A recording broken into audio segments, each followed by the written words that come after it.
Europe 1. Le talent de la France bouge. C'est vous le talent ce soir, Anthony Mollet. Vous avez 33 ans, l'entreprise existe depuis 2018. Vous êtes ingénieur d'affaires, c'est ça? Oui, c'est ça. Racontez-nous un peu votre parcours. Donc effectivement, j'ai fait une école d'ingénieur d'affaires en développement durable, je suis sorti il y a 10 ans de l'école, donc en 2023, suite à quoi j'ai travaillé En 2013. 2013, pardon, 2013. J'ai l'impression que c'était hier, en 2013. Suite à quoi j'ai travaillé donc, dans une filiale d'Engie où j'accompagnais des entreprises à réduire leur consommation d'énergie sur l'efficacité énergétique. Et je me suis rendu compte qu'il y avait un volet sur lequel on agissait très peu et pourtant qui était un vrai levier d'économie d'énergie, c'était l'aspect comportemental. Dire nos habitudes. Voilà, sensibiliser les collaborateurs en entreprise. Et c'est comme ça qu'est venue l'idée de CiviTime, initialement en partant vraiment d'un objectif d'économie d'énergie. Vous avez travaillé 4 ans, je crois, chez Engie, c'est ça? Oui, c'est ça. Et c'est là où vous vous êtes dit, j'ai un truc à monter. Mais comment on passe de salarié à entrepreneur? Parce qu'il faut franchir le cap quand même. Il faut franchir le cap avec... Alors, il y a eu un petit passage qui a accéléré, c'est que je l'ai d'abord monté dans un cadre associatif en fait, simplement pour tester, qui s'appelle la Jeune Chambre économique. C'est un mouvement qui est un peu partout en France. Et ça m'a permis d'expérimenter ça alors que j'étais encore salarié, de me rendre compte qu'il y avait un vrai besoin. Et derrière, c'était un peu plus facile, on va dire, pour passer le pas. Alors, CiviTime, c'est quoi? Vous aussi, vous allez nous raconter. Vous avez 1 minute, on vous écoute. Donc CiviTime, on développe des outils gamifiés pour sensibiliser les collaborateurs en entreprise au développement durable. Donc concrètement, ce sont des jeux de 7 minutes, des jeux digitaux qui sont très interactifs, ludiques et collaboratifs, dans lesquels on va intégrer des messages liés à la RSE et au développement durable sur vraiment tout le scope de la RSE. Donc aussi bien les sujets environnementaux, sociaux, sociétaux, on va parler de handicap, d'égalité femmes-hommes, de discrimination. Et on va également personnaliser le contenu de ces jeux à la stratégie RSE de l'entreprise parce qu'on a un enjeu, c'est que les collaborateurs prennent conscience des enjeux de la RSE, adhèrent à ce que fait l'entreprise parce que c'est à partir du moment où qu'ils adhèrent qu'ils vont pouvoir mettre en place des changements dans leur quotidien et ça, c'est important. Merci pour votre pitch, Anthony Mollet. Vous êtes le fondateur de CiviTime. Si vous nous rejoignez en ce moment sur Europe 1, nous sommes à Tours, puisque c'est la nuit de l'orientation et c'est notre grand tour de France avec les chambres de commerce et d'industrie. Autour de la table, vous en pensez quoi? Tiens, je me tourne vers vous, Emmanuel Hervé. Ce qui vient d'être dit, c'est le fait de faire adhérer les salariés à un projet aussi. À un projet et aux évolutions. Puisqu'effectivement, alors là, dans le domaine de la transition énergétique, une fois qu'on a isolé un bâtiment et mis toutes les technologies possibles, le dernier effort pour faire des économies d'énergie, c'est le comportement du collaborateur. De nous en tant que citoyens, qui avons la possibilité d'agir pour aller chercher les économies supplémentaires au niveau des consommations énergétiques. Vous faites attention, vous, Benjamin, à votre consommation énergétique? Ça vous parle ce que dit Anthony? Ça me parle aussi bien de chez moi, mais aussi dans l'entreprise. C'est vrai, on fait vachement attention, nous. On fait très attention, ouais. À Europe 1, donc effectivement, ça nous parle énormément. Ça nous parle beaucoup. Je me tourne vers le coach de ce soir. Le coach de ce soir, il est de la CCI Touraine. Il est en charge des projets RH et il s'appelle Jean-François Porte. Bonsoir. Europe 1. Le réseau La France bouge. Alors, Anthony Mollet, vous êtes ici parmi nous ce soir. L'entreprise est née en 2018, mais vous avez des besoins et heureusement, vous souhaitez, je crois, augmenter le nombre de clients, c'est ça? Oui, comme tout le monde en fait. Non, mais il faut le dire, c'est important. Clairement, on a des grosses ambitions de croissance parce qu'on a un produit qui aujourd'hui a fait ses preuves. On a une centaine de clients en France, à l'étranger, principalement des grands comptes, des clients grands comptes.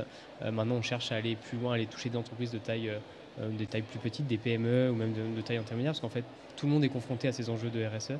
À travers plein d'enjeux, la RSE, ça peut être perçu et c'est un levier d'attractivité et de fidélisation des talents. Et ça, je pense que tout le monde sera d'accord autour de la table là-dessus, mais également un levier business. Un levier business. Et justement, je me tourne vers vous, Jean-François Porte. D'abord, qu'avez-vous pensé de son pitch? Je connais Anthony depuis quelques années. Donc, oui, en plus il est accompagné par la CCI? Il est accompagné, mais surtout aussi que moi je suis entrepreneur à côté. Racontez-nous, vous faites quoi? Moi je suis opticien, j'ai 25 magasins et 215 collaborateurs, donc répartis un peu partout en France. Donc j'ai cette chance d'avoir cette casquette entrepreneuriale et puis aussi à la CCI où je donne du temps. Et Anthony, on s'est croisés pas mal de fois dans des endroits où on a pu s'apporter Les fameux mutuellement after-work. les after Hein, c'est voilà. comme ça qu'on les appelle. Après Et le j'ai travail. vu, je vois aussi Anthony grandir depuis quelques années et je trouve que son entreprise répond à une attente très forte. On revient exactement aux mêmes attentes que Emmanuel nous parlait, hein. La quête de besoin, la quête de sens dans une entreprise. Aujourd'hui, il ne faut pas hésiter à écouter, parce que tout à l'heure vous parliez, est-ce que les salariés, on les écoute, est-ce qu'ils parlent? Oui, ils parlent et ils ont envie de parler, je pense, aujourd'hui. Et donc, Pourquoi nous, vous dites aujourd'hui? Avant, c'était pas le cas. moins, et puis je pense que les entrepreneurs étaient moins Moins à l'écoute, moins à peut-être l'écoute, aussi. moins fabriqués pour écouter. Et aujourd'hui, les jeunes ne veulent plus de ça. Ils veulent dire, moi, je veux être écouté. Quand ils sont en entretien, bonjour, qu'est-ce que vous proposez? Qu'est-ce que vous allez me proposer dans la vie en plus de mon travail? Est-ce Et que c'est quoi? Ils l'entreprise- attendent quoi c'est quoi le en plus? En plus peut être à la fois sur des accompagnements perso, ne pas être un simple numéro dans une entreprise, mais aussi est-ce que l'entreprise a des enjeux aujourd'hui? Et ça, c'est très important. Est-ce que l'entreprise apporte une solution sur des enjeux RSE, des enjeux sociétaux? Est-ce que l'entreprise aujourd'hui, et ça c'est ma conviction, une entreprise est aussi investie dans la ville En gros, pourquoi je me lève le matin? Pour aller bosser.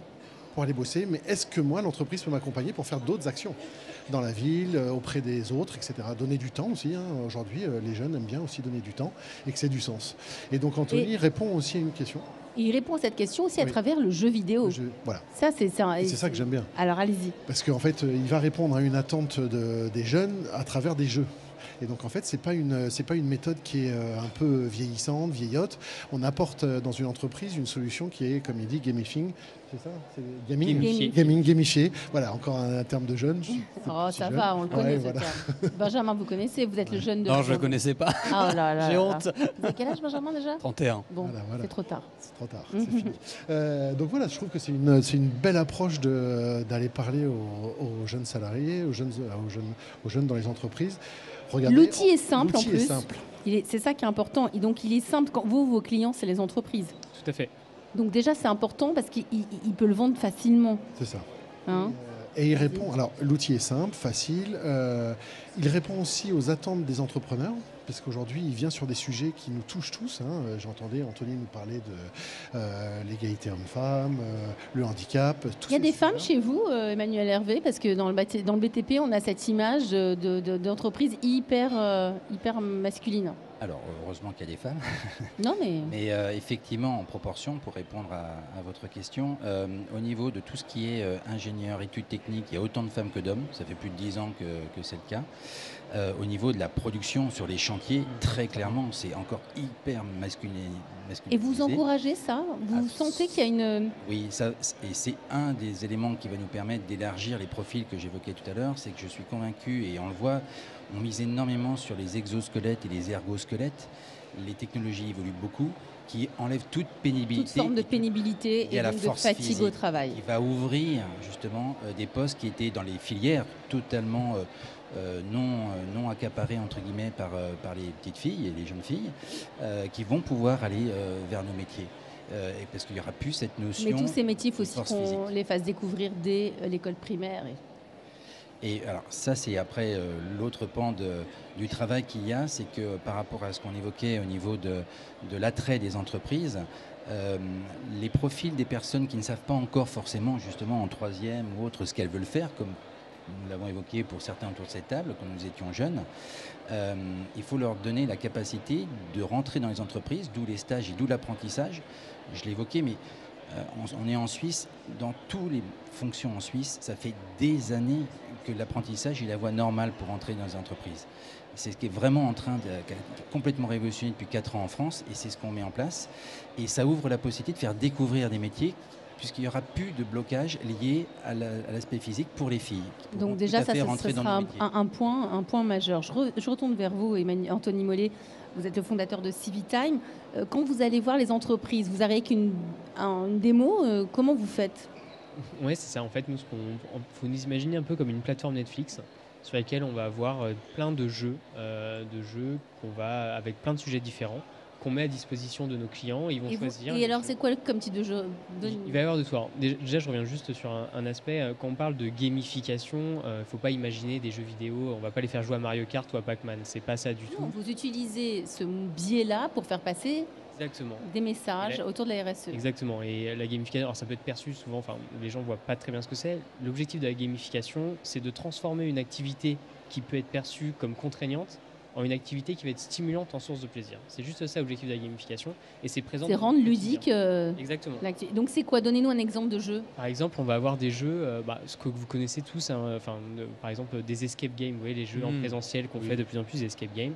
Par exemple, on a ce type de jeu qui va faire appel, qui va lancer un challenge un peu intellectuel aux participants, qui peut se faire donc de manière individuelle ou de manière collective sur mon PC, ma tablette, mon smartphone, et où je vais devoir libérer le guide qui permet de construire une bonne stratégie RSE, par exemple. Et pour faire ça, je vais chercher des indices. Ces indices, je les obtiens en répondant à des questions. Donc là, on intègre notre contenu pédagogique pour sensibiliser.